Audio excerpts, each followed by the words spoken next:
오늘 우리에게 주시는 하나님의 말씀은 히브리서 12장 2절과 3절의 말씀입니다. 신약성경 367쪽에 있습니다. 이제 제가 하나님의 말씀을 강독하겠습니다. 이것은 하나님의 말씀입니다. 하나님의 말씀에 경청하시기 바랍니다. 믿음의 주요 또 온전하게 하시는 이인 예수를 바라보자. 그는 그 앞에 있는 기쁨을 위하여 십자가를 참으사 부끄러움을 개의치 아니하시더니 하나님 보좌 우편에 앉으셨느니라. 너희가 피곤하여 낙심하지 않기 위하여 죄인들이 이같이 자기에게 거역한 일을 참으신 일을 생각하라. 아멘. 잘 사는 법 두 번째 말씀으로 오늘 설교를 시작하겠습니다.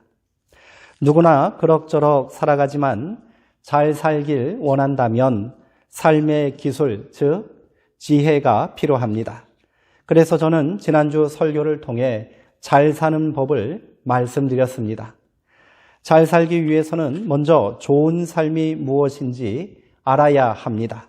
물론 사람마다 추구하는 삶의 가치가 제각각이니 정답을 내리기는 어렵습니다. 제가 고민 끝에 내린 결론은 관계 속에 있는 나를 깊이 파악해야 한다는 것입니다. 인간은 나로만 살 수 없고요. 나들로 존재합니다. 내가 생각하는 나, 남이 생각하는 나, 그리고 기억과 경험 속의 나입니다. 이 나들이 상황에 맞게 통합되지 않으면 아무리 잘나고 가진 것이 많아도 좋은 삶을 살기 힘듭니다. 때때로 그것이 어긋날 수 있습니다. 하지만 지혜 있는 사람은 수시로 자신을 돌아보며 관계를 재정립하려 노력해야 합니다. 결국 인생을 잘 사는 사람은 돈 많고 높은 지위에 오른 성공한 사람이 아니라 가치 있는 삶을 사는 사람들인 겁니다. 저는 그 가치를 의미, 품격, 아름다움에서 찾아야 한다고 말씀드렸습니다. 지난주에는 그 중에 창세기 말씀을 가지고 의미에 대하여 이야기를 나누었지요. 간단히 정리하면 태초에 하나님은 혼돈과 공허와 흑암과 기품 위에 가치와 질서, 의미를 부여하여 생명 창조를 시작하셨고요. 그렇게 신의 성품을 품고 태어난 존재가 바로 인간이라는 것입니다. 그러니 우리는 자기 존재의 의미를 다시 혼돈, 공허, 기품과 흑암으로 내던지지 말아야 합니다. 인간의 가치와 의미는 하나님께서 부여하신 것임을 절대로 잊지 말아야 합니다. 이 창조의 의미를 깨닫는 사람은 자기 자신뿐 아니라 타인의 삶에도 혼돈을 이기고 질서를 세우고요. 공허함에서 벗어나 연대를 꿈꾸고 흑암에서 일어나 희망을 공유하며 기쁨에서 나와 생명의 기쁨을 나눌 수 있습니다. 이보다 잘 사는 삶이 또 어디 있겠습니까? 잘 사는 것은 의미에 품격을 더하는 삶입니다. 품격은 그 사람의 바탕과 성품과 인격이 다른 사람을 감화시키는 성질을 말합니다.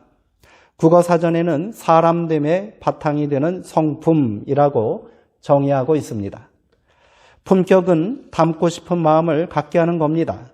아무리 비싼 명품으로 치장해도 경박해 보이는 사람이 있고요. 소박하고 남루한 차림을 해도 기품이 느껴지는 사람들이 있지요. 어떤 사람을 닮고 싶으십니까? 여기서 부러운 것과 닮고 싶은 것은 분명히 구분해야 합니다. 물론 품격 있는 부자들도 있을 수 있습니다. 경주 최부잣집 같은 경우일 것입니다. 재산을 만석 이상을 모으지 말라. 흉년에는 남의 논밭을 매입하지 말라. 사방백리 안에 굶어 죽는 사람이 없도록 하라는 등의 최부잣집의 6가지 가훈을 한 번쯤 들어보셨을 것입니다. 300년 동안 부를 유지하며 사람들에게 귀감이 되는 이유는 최부잣집이 재물 때문이 아니라 절제와 나눔의 미덕을 실천하는 삶 때문일 겁니다. 누군가가 엄청난 재력과 지위와 권력을 누린다면 우리는 그가 부러울 수는 있으나 그에게 감화되지는 않습니다. 만약 그에게 품격이 없다면 우리는 그처럼 되고 싶어 하지 않을 겁니다. 그렇다면 품격은 어디로부터 오는 것일까요? 크게 두 가지를 생각해 볼 수 있겠습니다. 하나는 대가를 바라지 않는 희생과 헌신입니다. 또 다른 하나는 희망하는 능력입니다. 좁은 나에게서 벗어나지 않으면 품을 수 없는 모습들이지요. 이는 쉽게 생각할 문제가 아닙니다. 자기를 돌보고 사랑하고 아끼는 것은 당연하지만 나에게만 집중된 사람은 타인의 평가나 비판을 견디기 힘들어합니다. 희생과 헌신이 없는 사람은 자기애성, 인격장애에 빠질 위험이 매우 큽니다. 권력과 성공, 외모와 타인의 평가에 과도하게 집착하기 때문입니다. 이런 사람들은 그 목표를 달성하기 위해 주변 사람들을 이용하고요, 남용하고요, 오용하고 조작하려 합니다. 당연히 자기 목표 달성에 장애물이 되는 경쟁자는 수단과 방법을 가리지 않고 제거하려 할 것입니다. 하지만 이들은 늘 불안과 질투에 시달리곤 합니다. 언제나 자기보다 더 높은 사람이 있기 때문입니다. 좁은 나 속에 갇히는 일상의 자기 맴돌입니다. 열심히 자기 자신을 맴돌고 있지만 그럴 때조차도 자기 안은 텅 비어 있는 거지요. 그러니 불안과 분노가 커질 수밖에 없습니다. 또한 품격은 나를 사로잡은 대의, 사랑 등의 아름답고 놀라운 가치를 타인과 공유할 때 성립합니다. 이처럼 품격은 희망할 수 있는 능력과 긴밀하게 연결되어 있는 겁니다. 희망은 좁은 나로부터 벗어나 헌신과 희생이 결코 헛되고 덧없고 부조리하다고 절망하지 않는 것입니다.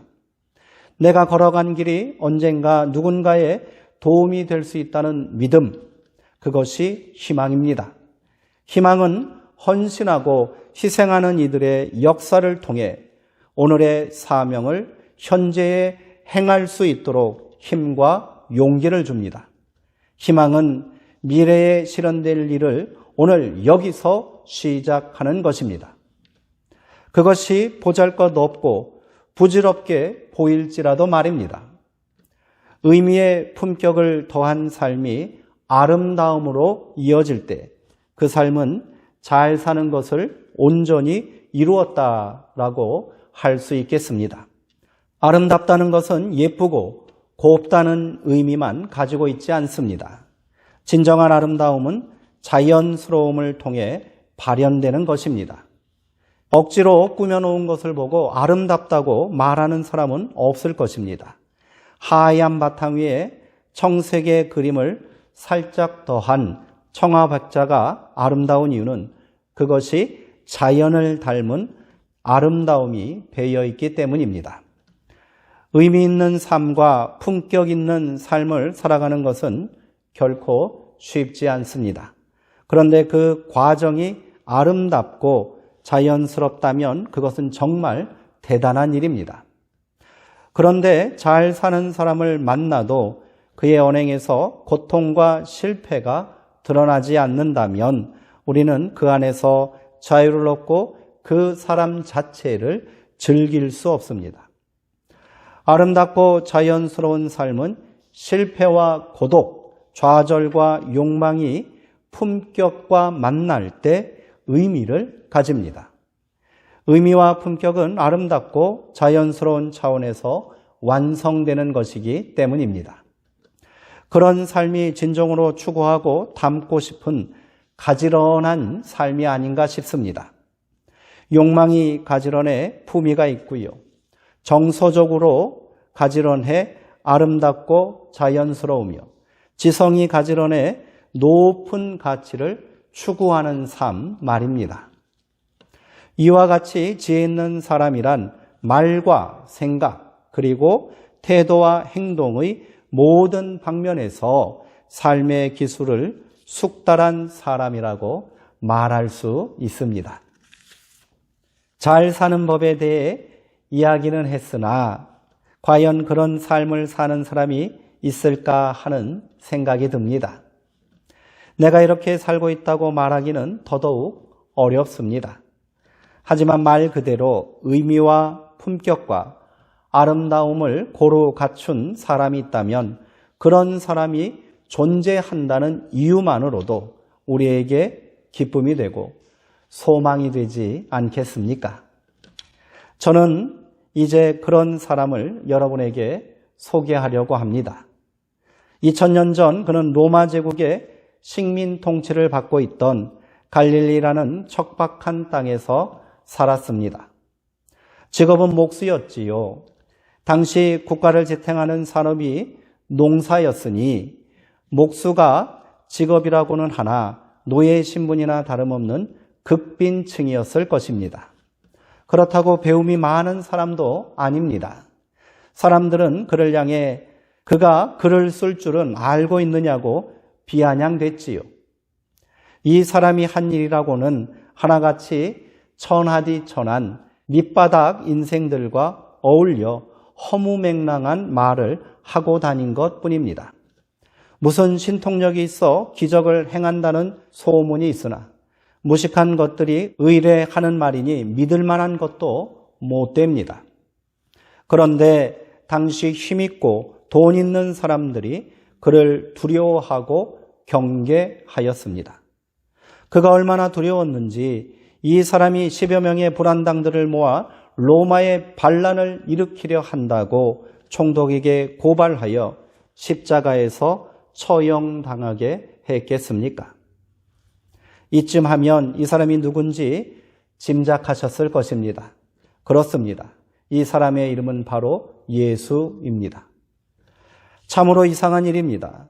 그들 말로 선한 것이 나올 수 없다는 갈릴리 출신의 무식하고 천한 남자에게 무슨 특별한 것이 있어 지체 높은 양반들이 그리도 두려워한 것일까요? 그가 가진 것이 많고 학식이 뛰어나고 잘나가는 명문가문 출신이었기에 그런 것이 아닙니다.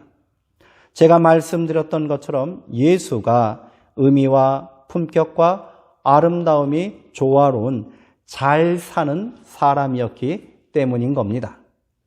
예수는 회개하라, 하나님 나라가 가까이 왔다고 선포하며 사람들에게 존재의 의미를 재발견하게 합니다. 하나님 나라가 가까이 왔다는 말은 아무도 소외되고 차별받지 않으며 억압과 착취를 당하지 않는 하나님 나라의 주인공 되는 세상이 시작되었다는 선포입니다. 말로만 그리한 것이 아닙니다. 실제로 자신의 삶을 통해 이를 보여주었고요. 너희도 그리할 수 있다고 격려합니다. 회개하라는 말은 이런 결단과 변화를 촉구하는 말이었습니다. 회개하라는 것은 지은 죄를 고백하고 용서를 받으라는 말이 아닙니다. 하늘을 품고 생각을 바꾸라라는 뜻입니다. 억압과 착취를 당연한 운명으로 여기고 살았던 사람들을 향해 너희는 존귀한 하나님의 아들들이다라고 말합니다. 이 땅에 가난한 자, 애통한 자, 박해받는 자가 하늘의 복을 받을 것이라고 거침없이 말했습니다. 예수님은 하나님 나라의 주인공으로 사는 삶을 몸소 실천해 보여주셨지요. 진짜 품격 있는 삶이 어떤 것인지를 알게 하셨습니다. 대가를 바라지 않는 그의 희생과 헌신에는 금기와 경계가 없습니다. 죄인과 창녀, 병든 자, 가난한 자, 이방인의 친구가 되심으로 그들 마음속에 희망하는 능력을 품게 하셨습니다.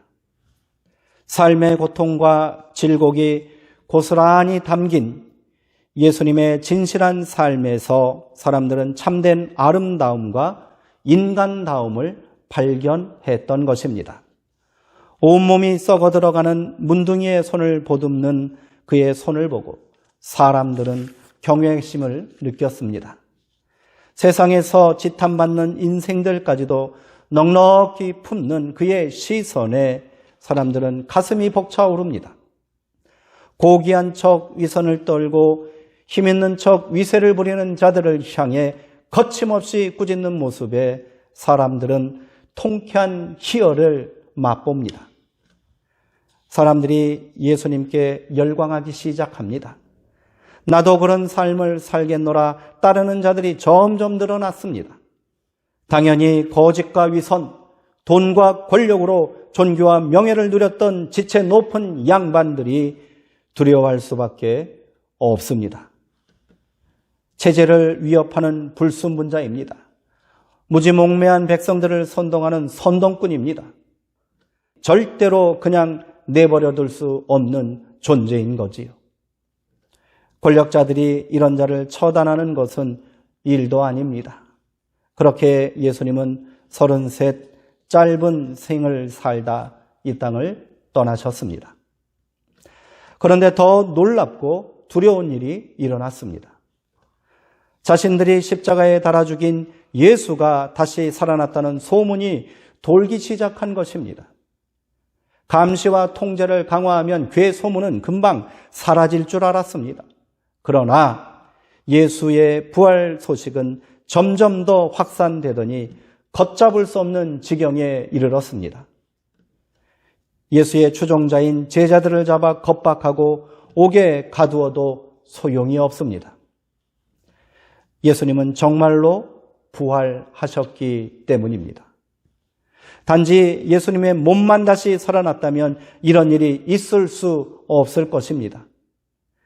예수님의 죽은 몸과 함께 그의 정신이, 그의 삶이, 그와의 기억이 사람들 가슴 속에서 함께 부활했기 때문입니다. 이 사람들이 이제 세상의 희망이 되었습니다. 예수님의 가르침대로 겨자씨만한 하나님 나라의 작은 희망을 삶의 현장 곳곳에 심기 시작했습니다. 예수님의 가르침과 삶을 본받아 더불어 함께 잘 사는 세상을 만들 수 있다는 믿음을 사람들에게 전하기 시작합니다. 그렇게 2000년의 세월을 넘어 기독교 신앙은 사람들 가슴에 부활의 소망과 새 생명의 희망이 되어 결코 사그라들지 않는 구원의 진리가 된 것입니다. 세상을 참 잘 산 사람, 모두에게 참 좋은 사람이었던 예수님을 가슴에 품은 사람은 반드시 참된 삶의 지혜를 발견하게 될 줄 믿습니다. 내가 곧 길이요 진리요 생명이라 하신 예수님의 길을 따르는 사람은 자신을 구원할 뿐 아니라 함께한 모든 이들을 구원으로 이끄는 참 잘 사는 사람이 될 것입니다. 믿음은 단순히 초월적 대상에 자신을 의탁하는 허망한 가치가 아닙니다. 믿음은 구체적인 삶의 결단이며 변화인 것입니다. 예수와 함께 내 삶의 새로운 부활을 꿈꾸고 절망과 실패, 고통과 죄악으로 가득한 삶의 현장에서 구원의 기쁨을 함께 만드는 힘찬 생명의 기운이 바로 믿음입니다. 이 믿음으로 사는 사람은 분명 세상을 잘 사는 사람이 될 것입니다. 거짓과 불의가 판치는 세상에서 그래도 누군가는 잘 살아야 하지 않겠습니까? 상처와 실패로 절망하고 낙심하는 사람들에게 누군가는 삶의 희망이 되어야 하지 않겠습니까? 믿음의 주요 또 온전케 하시는 예수를 바라보십시오. 그러면 당신이 바로 그런 사람이 될 수 있습니다. 기도하시겠습니다. 사랑의 하나님, 혼란과 어둠과 기쁨과 절망 가운데 있는 우리 인생 가운데 그래도 우리가 잘 살기를 소망합니다. 믿음의 주여 또 온전케 하시는 예수를 바라보게 하옵소서. 예수의 길을 따르는 자들 되게 하옵소서. 그리스도를 향한 그 믿음으로 부활 생명을 살게 하옵소서. 그렇게 나 스스로를 구원할 뿐 아니라 나와 함께하는 모든 이들을 구원으로 이끄는 잘 사는 삶을 이제 우리도 살게 하옵소서. 예수님의 이름으로 기도하옵나이다. 아멘.